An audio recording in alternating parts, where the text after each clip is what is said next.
I would like to welcome you to this session on effective tools for design analysis and multi-objective optimization using the SDI Tools Apogee software. In this session, we'll focus our attention on the application of multi-objective optimization methods as part of the design process. The SDI tools include a suite of tools and utilities that support systems engineering, design for Six Sigma, and product development. In this discussion today, we'll be looking at one more area of the Apogee toolset that will allow you to perform multi-objective optimization from a standard Excel worksheet from which you've included some design analysis type information.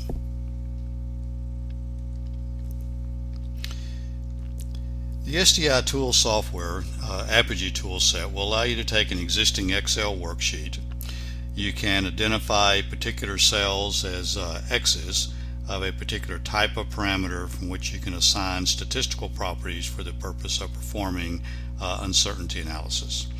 You can identify the Y responses, cells that would typically be equations in your worksheet that are a function of the previously defined X's, that you can now use these identified responses as part of doing an uncertainty analysis and also as part of an optimization problem also.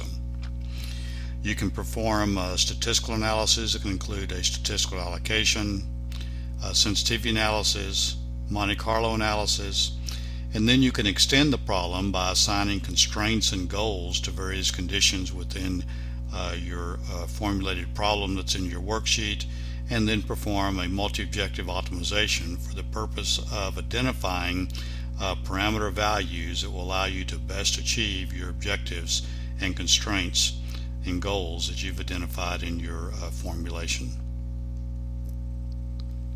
So in this session, we'll focus on executing and running a multi-objective optimization problem.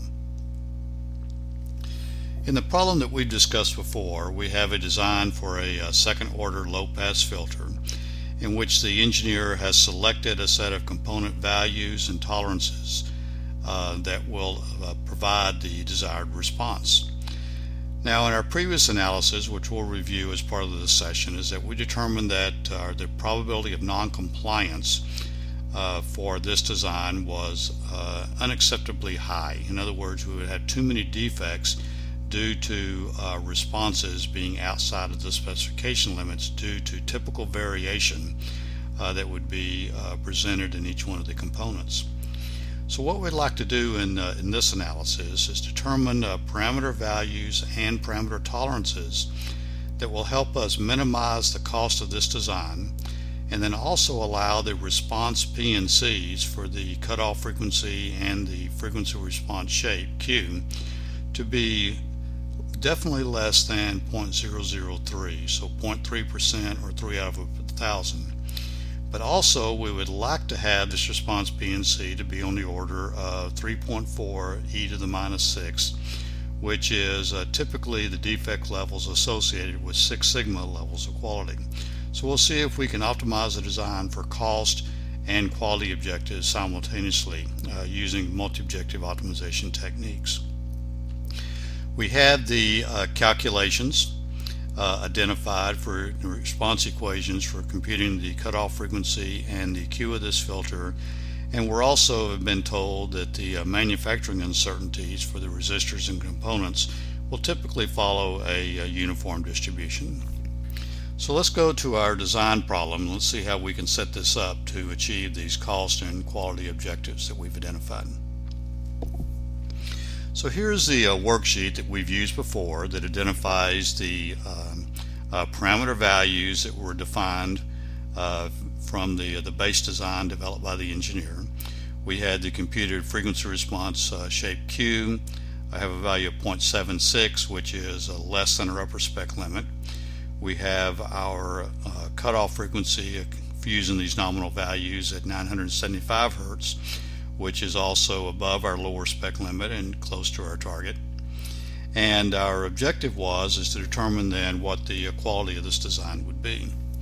Well, from our original evaluations, we went in and performed a sensitivity analysis and determined that the Q parameter would have a probability of non-compliance of about 13.7%. So really an unacceptable PNC for this particular design. Our sensitivity analysis for the cutoff frequency revealed that we were close to our objective of a PNC of about 0.003. And then we went and performed a statistical allocation on the Q and determined that if we could reduce the tolerances on each of these components from the 5% that was originally specified to about 2%, that we could possibly improve the PNC and meet our performance objectives. So we did this. We went and changed the PNCs to 2%, the tolerances to 2%, and found out that we could get very close to a 0.003 objective for the Q. And then also we would have a very acceptable probability of non-compliance of about 10 times 10 to the minus 12th for the cutoff frequency. So we see that an acceptable design is possible, but we'd like to see if maybe there's other nominal values for these components, parameters, and also possibly other tolerance selections that would allow us to achieve these performance objectives. So let me go back to our original worksheet. And one of our areas of concern is cost. So there's some concern that when we reduce the tolerance values, it will be increasing the cost. So what we're going to do is add an equation to this worksheet that will allow us to evaluate the relative cost of this design. And we'll discuss the aspects of this equation in just a moment. Now, then other considerations are there other values for resistors and other values for capacitors that could also be used. And so if we go review our standard part information, what we've identified is that yes, there is a whole selection of values from our standard parts list that could be used. So any one of these values would give us an acceptable design. We have a set of acceptable values, feasible values that can be used for C1 and C2. And we also find that yes, a 5% tolerance for either resistors and or capacitors is acceptable, as well as an array of other tolerance values could be used also. So all of these parts are available in the feasible values and in any of the identified tolerances that we're showing here. Now, since cost is a consideration in this design, what we need to be thinking about are what are some things we can do to reduce the cost of this implementation as part of our selection of values for the R1 and R2 and for C1 and C2. Well, one thing we identify is that increasing tolerances will potentially reduce the cost of the design. So lower tolerances are more expensive, higher tolerances are less expensive. Also, we've identified that if we can use identical values for R1 and R2, that we could potentially reduce the cost. So if we could use for both R1 and R2, let's say a 10,000 ohm resistor at 5%, then that would give us common parts for these two components, and that we could increase the part quantities in our procurement. And then also what we'd find out is that assembly errors would be reduced, since we have the same value on each component, we can't confuse them or mix them up, and we'll minimize the occurrence of assembly errors.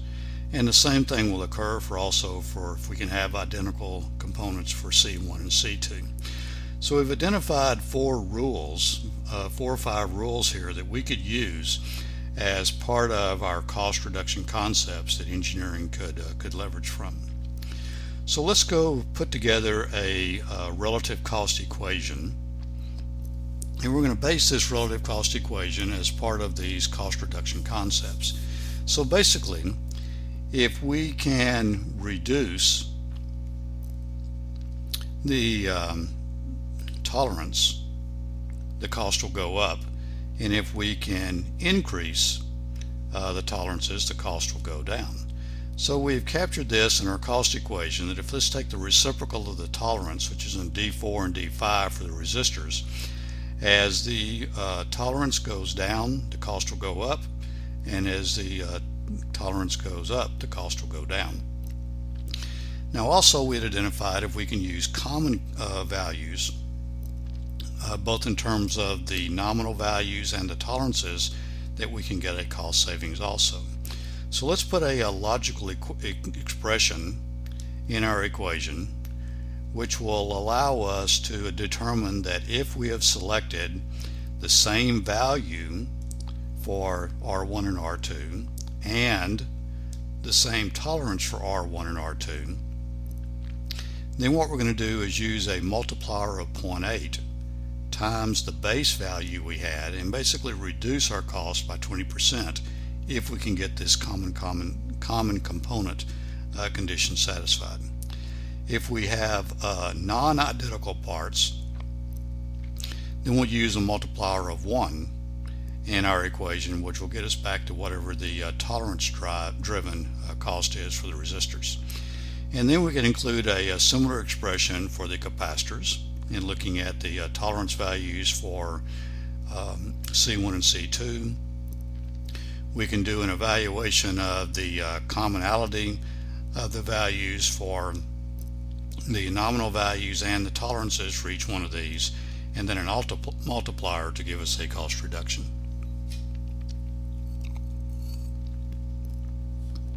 Okay, so now then we've included a cost equation, and let's see how this equation would work. So we see that if we have 5% tolerances, that our relative cost is 0.2, and if we take the proposed design that came from our allocation and use 2% tolerances, we can see as these tolerances go down that the cost is going up. So we've gone from a cost of about 0.2 relative cost to a relative cost of about 0.5. And then furthermore, let's say that if our value for R2 happened to be 18,000, if this gave us a compliant design, then we see that we reduce the cost to 0.45. So basically we have a cost equation that will move in the direction that's important for improving the cost of this product. Okay. Now then, what we will do is go set this problem up to perform a multi-objective optimization.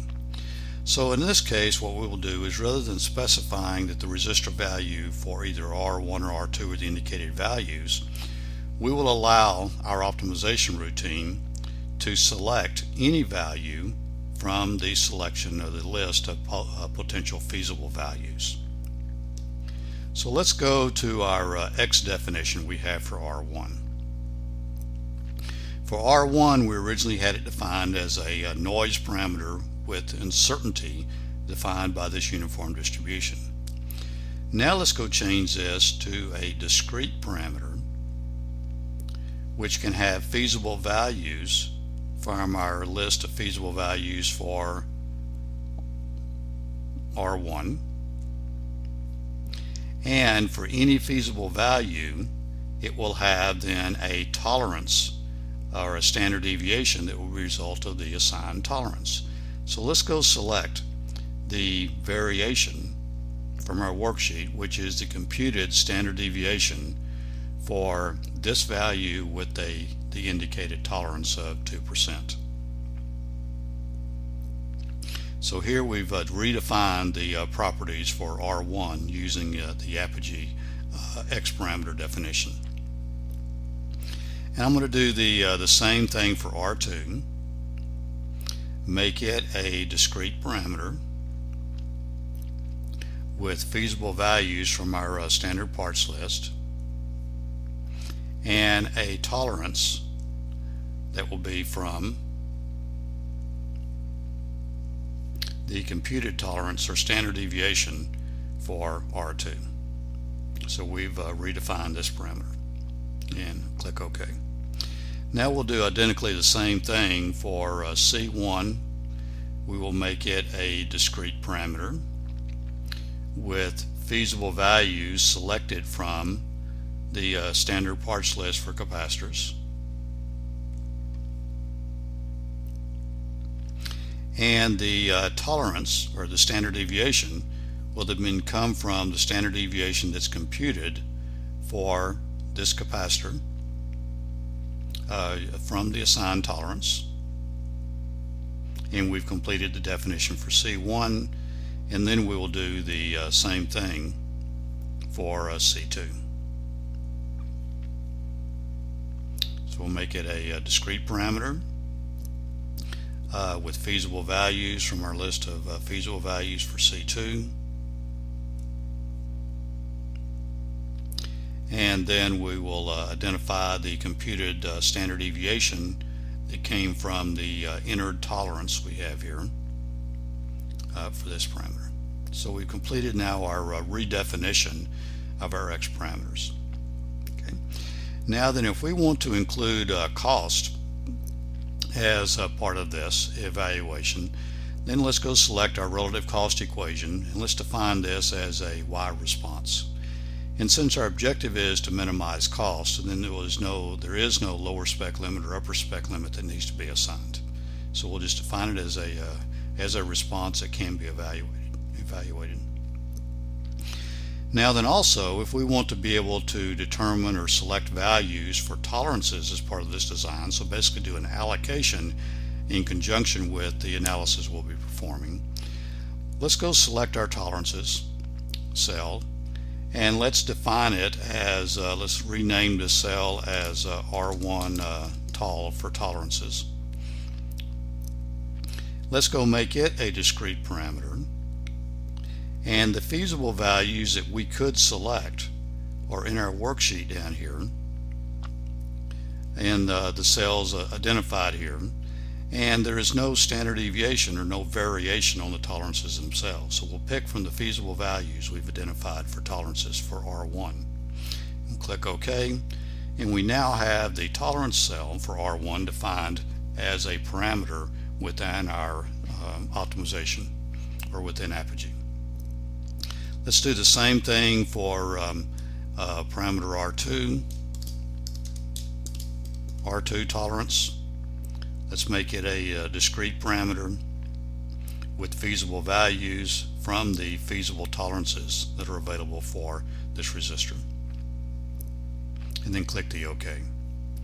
We'll do the same thing for the C1 tolerance. So I'll name this C1 tol, discrete parameter with feasible values from the indicated list. And then finally we'll do the same thing for C2.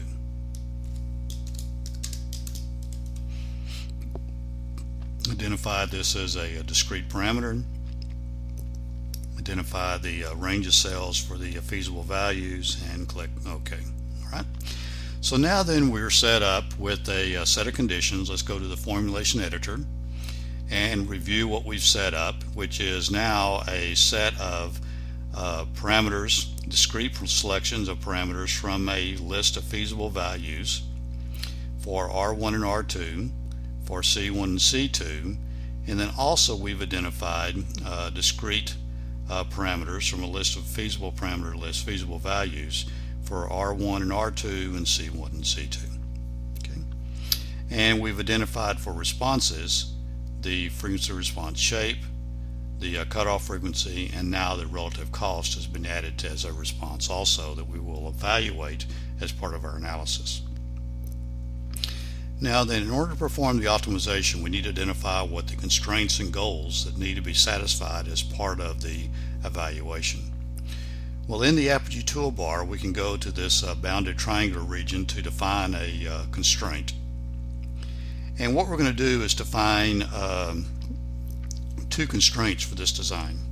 One is going to be the Q PNC, and what we want is to go evaluate the response Q, frequency response shape Q equation. We want to evaluate the probability of non-compliance aspect of it, and we want the PNC to be less than, as a constraint, 0.003. So this is a condition we defined in our definition of the problem. And click the OK button.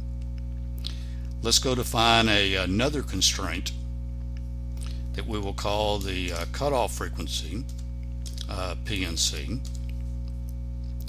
We can compute this characteristic using the cutoff equation, and we want the PNC to be also less than or equal to 0.003, and then click the OK button. Okay. Now then, these are constraints that we have to satisfy as part of selecting new values from the discrete parts list for R1 and R2, C1 and C2, and then also looking at combinations of tolerances. Now we also have some goals that we'd like to satisfy. Well, one goal that we'd like to satisfy, and we can click on the yellow star icon in the Apogee toolbar, is that we would like the Q, P, and C not only to be less than 0.003, but we would like the Q response, P and C, to be less than or equal to 3.4 e to the minus 6, our Six Sigma performance objective. And let's say that in this case that we want the Q to be a number one priority in terms of satisfying the various goals. We want this one to take first priority, and we'll click the OK. All right. Now let's go define another goal, which will be the cutoff frequency PNC, and we want this look at the cutoff frequency FC equation to compute this. We want to look at the PNC aspect of it. We want it to be less than or equal to, as a goal, 3.4 e to the minus 6. And let's this one also be a first priority goal, so we can have common first priority goals in this evaluation. And click the OK. Now then, let's do one more goal. As part of this optimization, we'd like to select components so that the relative cost, as computed using the relative cost equation, and in this case we're going to be looking at the mean of the relative cost, and we would like this relative cost to be equal to 0. So this is a goal that we'd like to satisfy. Bring the cost as low as possible with an objective of getting as close to 0 as possible, and we will make this a second priority level goal. So performance, Q, and cutoff frequency will be the most important, and cost will be a second level priority in this evaluation. We'll click the OK, and now let's go back to the formulation editor, and we see that we have our defined X's, our 3 responses we've identified, we have our 2 constraints on the Q and the cutoff frequency P and C, and we have our 3 goals that we're trying to satisfy also as part of this evaluation. So now then, we have defined and set up a multi-objective optimization problem with 2 constraints and 3 goals, evaluating these 3 different responses with 8 different parameters that will be evaluated and adjusted as part of this evaluation. So to run the optimization, all we need to do is go to the running man icon that's in the toolbar, and we'll click it, and the optimization will start up.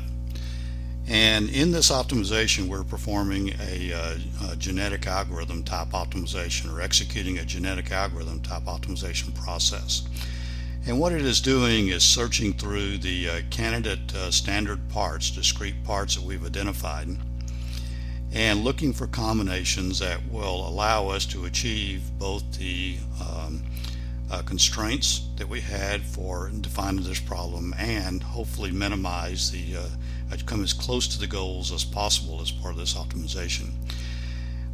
What's happening is that we're generating a family of solutions, and each family is a generation of 100 solutions, which will be evaluated, rank ordered from the best solution to the lowest performing solution. We will then go look at those with respect to our constraints and goals to perform the rank ordering. We will eliminate some of those solutions out of that family of 100, and then generate new solutions to complete the population of 100 for that generation and perform the evaluation over again.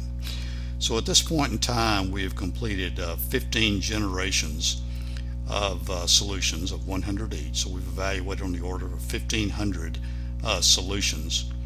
And as part of this, we've been seeking to meet these constraints and goals, and then also reduce the cost as part of this design also. So if you remember, we started with a cost of 0.5 if we had all 5% tolerances. We had a cost of about 0.2 if we had all 0.2% tolerances. And at this point, we're a little bit under a cost of 0.4, and hopefully we're meeting our constraints and goals for the two performance aspects also. So we're going to let this continue to run, and basically what the optimization will do is we set up some defaults to allow it to run for 20 generations, at least 20 generations without any improvements. So if we have done 27 or 28 total generations so far, and when we have gone 20 generations without any improvement over the current design, that's where we will terminate the optimization process and report out the completed results. So at this time, we've gone 20 generations without an improvement. We're going to declare the optimization run complete for this evaluation. We can go create a optimization results workbook and evaluate the result.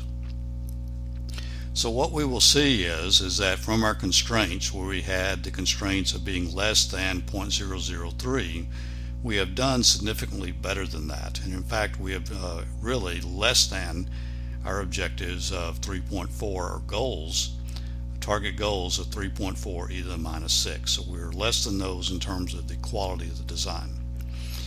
We started off with a relative cost that was on the order of about 0.5, and we reduced that to about 0.4 in conjunction with meeting these objectives. We did not meet our goal of 0, which is probably an impossible goal, but we have identified then results that will allow us to achieve the performance we're looking for. And the final design has an R1 value of 16,000, R2 value of 7,500. We have the values for the capacitors identified, and then the resulting tolerances that were identified for these also. Okay. So now then, with this result, actually as part of the optimization, we're performing a sensitivity analysis as part of this and evaluating the response mean, the response standard deviation, and the response PNC. So now if we go back to our original workbook,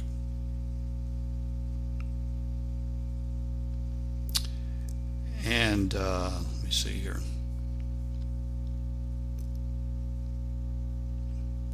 Let me minimize this one. And we get back to my original worksheet. Let me go to this one.